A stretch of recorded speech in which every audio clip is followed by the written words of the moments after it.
So Jimmy makes a special return. He has finally found what type of person that he is.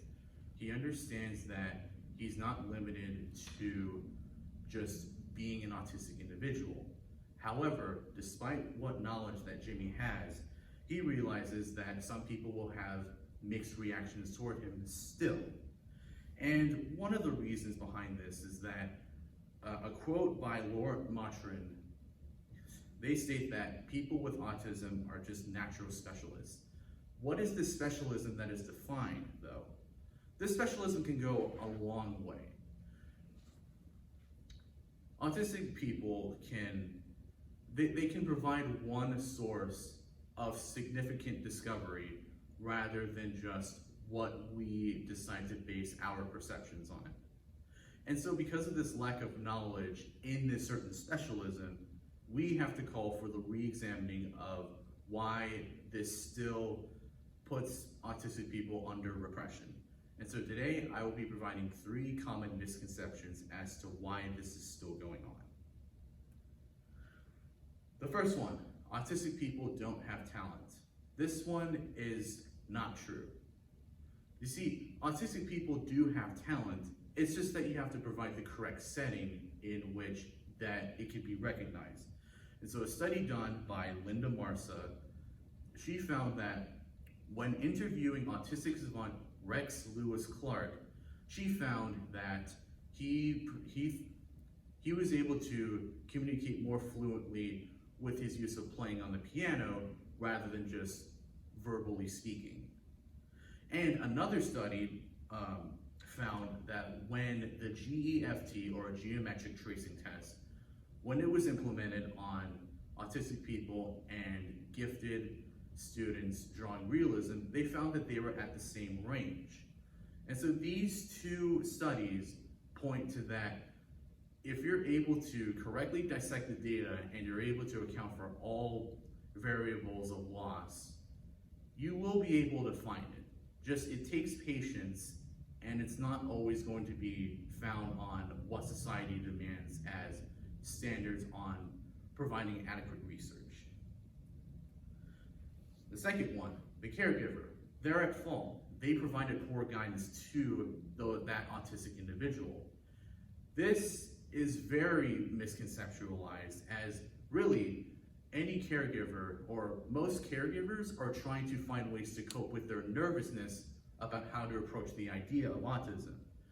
And a study done targeted at parent Facebook users found that when these parents were in support groups for autism, they were able to verify that other people were in similar boats as them because they were also trying to deal with autistic individuals.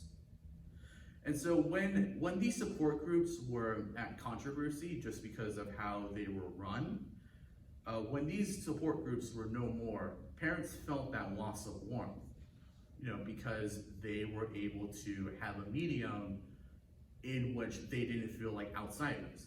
And so when this happened, blogs were an alternate option. And so that's what they resorted to. Blogs are useful because they are able to they have the ability to detail one's exact experience with a certain situation, in this case being autism. And so the Facebook support groups and the blogs, they point to that while caregivers can struggle to deal with something on their own, they most notably resort to just receiving help from others. This is why that it may look like that they have poor guidance, but really they're trying to figure it out. And the last one, autistic people can't understand emotions. This one is not true. Like I said earlier, autistic people don't rely on social communication that much. They would rather focus on their own medium. It's really the external events that get to these individuals rather than their own internal thoughts. And so the Journal of Autism and Developmental Disorders, they found that when comparing emotions of autistic individuals to those of more normal boundaries, they found that the ASD people have a higher intensity of impaired emotions. Basically what this means is that they had a harder time communicating what they were feeling because they don't rely on that social communication. It's a missing factor. And another study found by the Association of Child Psychology and Psychiatry, while they also conducted a study on emotions, and while the autistic individuals made up the majority of happy and sad experiences, the responses were limited to just someone being teased. In this case, they don't rely on specific incidents. They would rather see it as a short-term process rather than something that affects them for life. And so these pinpoint that emotions are not tailored to just something that will affect them for life. They would rather see it as a summary or just something temporary, really. So to conclude all of this, further inspection,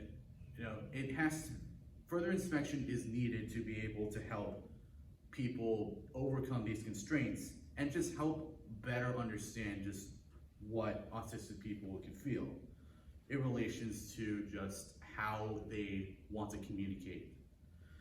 And higher officials, they're not always the one at fault. It's really that just they're struggling to get help.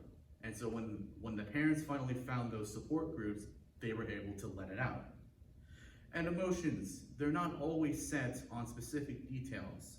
As I said earlier, their specific incidents are not what triggers their autistic individual's long-term memory. It's really just a short-term process.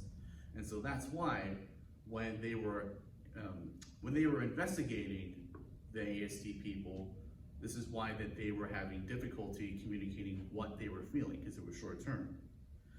And so with Jimmy trying to deeply investigate what he is himself in terms of these three misconceptions, we must do our best so that way, while basic principles of autism are recognized, we still try not to end up what Jimmy is still facing, even through these detailed experiences.